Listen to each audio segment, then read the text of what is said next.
Welcome to Wawas on Wire.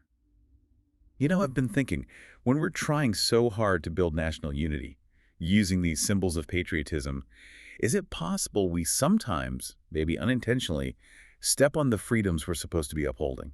That's a really fine line, isn't it? It feels like it, yeah. Especially when you see situations where livelihoods might be on the line. It makes you wonder, where exactly do we draw that line here in Malaysia? What do you think about it? Well, that tension is exactly what we should unpack today. There's been a recent incident that really highlights this whole dilemma. It happened down in Ponchin, Johor. Okay, Ponchin. What was the situation?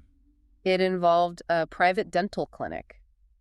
They suddenly found themselves, well, in quite a bit of trouble. Trouble how? A video started circulating online, pretty widely actually. It showed the Malaysian national flag, the Jour gamelan, hanging outside their clinic, Okay. but it was inverted, upside Oh, down. right. That's definitely going to get attention. So what was the immediate reaction from, the authorities? Swift. Very swift. As soon as that video gained traction, you had enforcement officers from the Pontian Municipal Council showing up, The council, right? and the police were there too. Now, the clinic itself was actually closed at the time, Ah, okay. but they got hold of the staff who came down pretty quickly.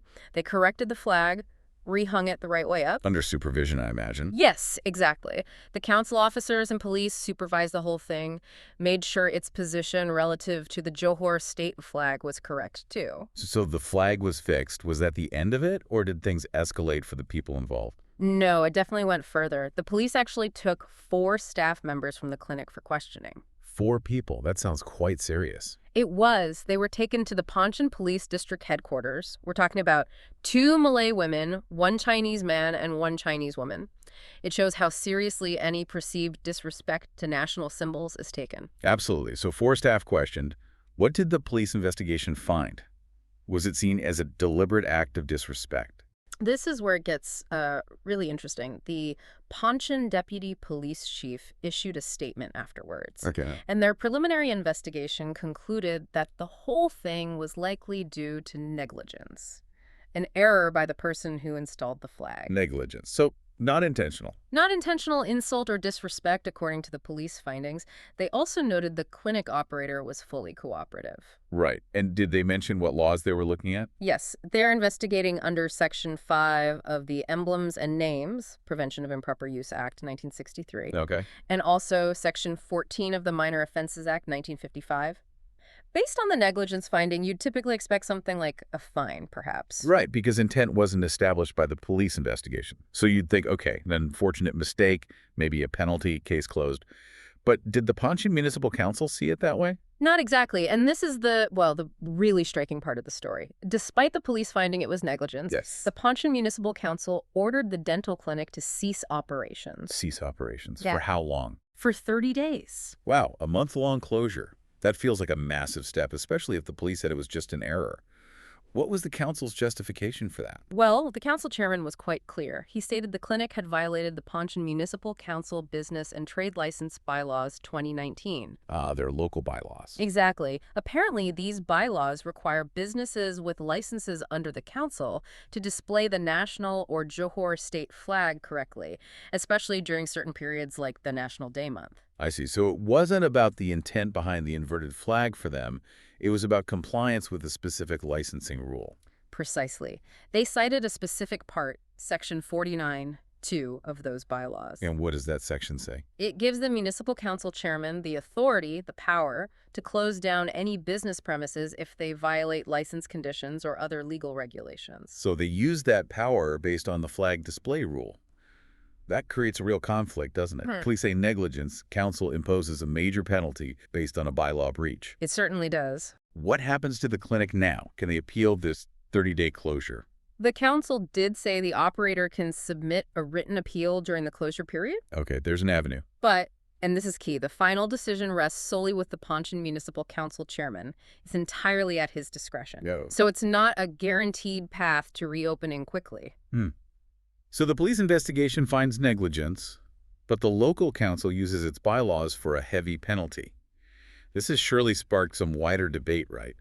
Have any other voices weighed in, maybe from a legal or political angle? Oh, absolutely. This is where the story really broadens out. A prominent figure, former Selangor executive councillor Datuk Teng Chang Khim got involved. Ah, Datuk Teng. He often speaks out on legal and constitutional matters. Yeah. What was his take? He came out very strongly. He argued that the Pontian Municipal Council's action ordering the clinic closure Yes. is potentially unconstitutional. Unconstitutional. That's a very serious claim. Yeah. On what grounds? He believes that any law or regulation, including a local bylaw, that mandates businesses to display the national flag as a sign of patriotism actually goes against Article 10 of the federal Constitution. Article 10. That's the one guaranteeing freedom of speech and expression, right? Exactly. His point is that while displaying the flag is a patriotic act, forcing businesses to do it under threat of closure might infringe on that fundamental freedom. It borders on compelled expression rather than voluntary patriotism. So he's questioning the legality of the bylaw itself, not just the council's decision in this specific case. That's fascinating. Precisely. He's essentially saying patriotism should be encouraged, not enforced in a way that might violate constitutional rights. Given that strong stance, what did he suggest the clinic should do? His advice was very direct. He strongly urged the dental clinic operator to sue the Pontian Municipal Council. Sue the council. Wow. So take it to court to challenge the closure and potentially the bylaw itself. That's the implication, yes. A legal challenge to test the constitutionality of the council's actions and the underlying regulation. And knowing Datuk Teng, he probably didn't just leave it at advice for the clinic, did he? Did he have a message for the wider political scene? You guessed right. He broadened his challenge significantly. He basically called out all political parties, government, opposition, their youth wings, women's wings, the lot. What did he say to them? He urged them very publicly to step up immediately and offer free legal assistance to the dental clinic. Free legal aid. Yes. He even said something like, "Your chance to perform has come. Stop attacking each other with statements and consider the mission accomplished." Huh. That's quite pointed. It definitely was. It seems he wanted to push them beyond political posturing and actually act on defending constitutional rights when they see a potential infringement like this. A call to, walk the talk. This whole situation really throws a spotlight on the different layers of law and authority, doesn't it? You've got the police findings pointing to an accident, then the local council using its specific rules for a harsh penalty. Right. And now a constitutional challenge being raised by a senior figure. It really complicates the picture of national symbols, local power, and fundamental rights. It really does. It shows how different legal frameworks can sort of, collide. You have the federal laws, the Police Use the Emblems Act, Minor Offenses Act leading to one conclusion. Negligence. Right. Then you have these specific local bylaws wielded by the Pontian Municipal Council leading to a very different, much harsher outcome. The business closure. And it raises that big question you mentioned earlier. Exactly. Can a local bylaw effectively trump or contradict a finding under federal law, or more importantly, potentially infringe on a constitutional right, like freedom of expression guaranteed under Article 10? It makes you think about how these local rules are drafted and applied, especially in emotionally charged situations involving national symbols. Social media probably fuels the fire too, demanding quick action. No doubt. The pressure is immense. So it's way more than just about an incorrectly hung flag. It touches on local government power, citizen rights, business rights, and ultimately the supremacy of the federal Constitution. It's like a complex interplay. It really is. It forces us to look at that balance again between respecting national symbols, enforcing local regulations, and protecting those fundamental liberties. Where does compliance end and potential overreach begin? This whole incident serves as such a stark reminder, doesn't it, that navigating patriotism, law, and liberty is never straightforward.